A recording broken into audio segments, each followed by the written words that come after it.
In today's video, I'm going to talk about 5 things that you should avoid in your PTE exam. 5 things that you should never do in your exam. And if you take care of all of these 5 things, you can see your score jump by at least 5 points. That's how important these 5 things are. Let's start without wasting any time. First of all, do not waste time on reading the instructions. Now, this is something very obvious, but a lot of students, a lot of test takers, they do not follow this. The instructions for different question types, they are pretty much standard, except for select missing word, in which the question instructions, they tell you what the audio is going to be about. So those instructions, they are important, but other than that, pretty much all the instructions are the same. So if you have done sufficient practice, if you have studied beforehand, then you already know what the instructions are and what you should do. So never waste time reading the instructions. Instead, you can spend that time reading the question, reading the text, going through the options, preparing yourself to answer the question. So first thing that you should not do is you should not waste any time reading the instructions. Second, not sticking to the format. Now, this is again something quite common. What I mean by this is that when you are preparing, you will study the different templates, right? You will study the different essay structures. But when it comes to the exam, then suddenly test takers, the students, they go and they write something differently, they answered in a different way, they start panicking. So don't do that. What you have done in the practice, the formats, the templates, the structures that you have used during the practice with which you have prepared, just stick to those formats, just stick to those templates and structures in the exam as well.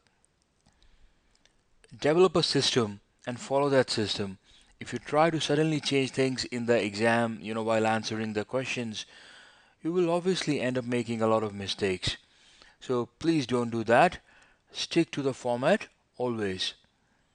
Third, finishing questions early. And this applies to questions like summarized text, summarized spoken text, essay. So somehow some people, they get a joy out of finishing these questions early. But the point is, it's a stupid mistake, right? What's the point really?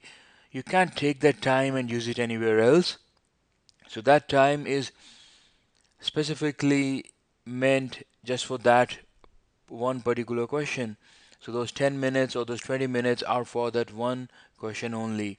So instead of finishing those questions early, what you can do is you can spend time reviewing, you can spend time checking, you can spend time improving that answer. So don't finish your questions early. Get into the habit of spending the entire 10 minutes or the entire 20 minutes answering the question. The fourth thing that you should avoid is to spend too much time on one question. And this is more applicable in the reading and the listening sections where you don't have a time limit for individual questions. You have an overall time limit for the section. So what happens is that sometimes someone will get stuck on a fill in the blanks question and end up spending 5 minutes or 7 minutes on there or on the reorder paragraphs. You should not do that. When you go into the exam, you should be very clear about how much time you're going to spend on one question. And then in the exam, you should spend only maximum up to that much time, right?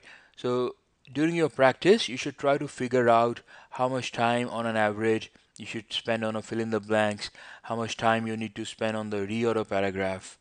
And it's only during the practice by trial and error you can find out how much time you need to allocate, right? Because some of you will find fill in the blanks easy, and reorder paragraphs difficult. So you can spend more time on the reorder but less on the fill in the blanks.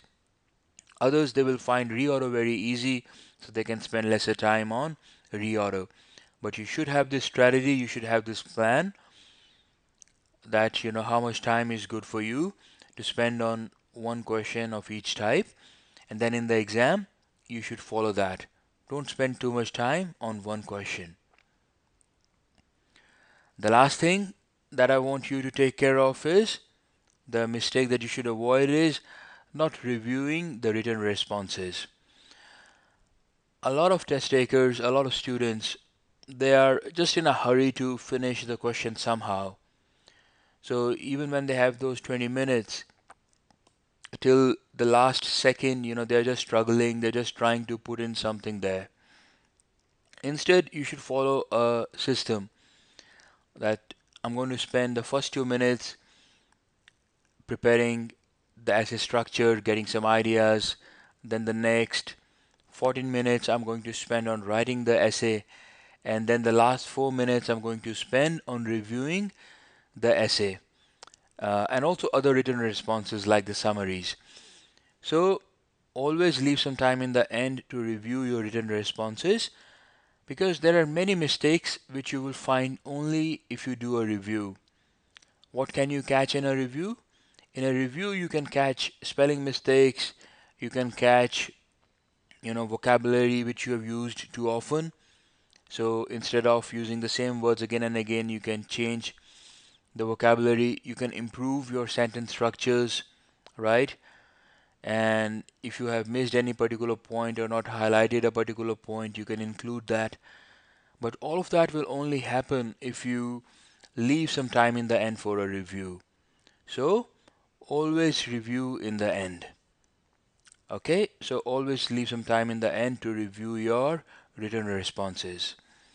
So that was the fifth and the last thing which I want you to avoid. If you take care of these things, I'm 100% sure you will see your score jump by at least 5 points or more, right? Depending upon, how many of these mistakes you have been making. So please follow these. And remember to like the video, remember to subscribe to the channel, and please check the video description below. Go to surewayenglish.com website. You can start your free PTE course there and find many other useful PTE practice materials. Alright, keep preparing, keep working hard, and I'll see you in the next PTE video. All the best.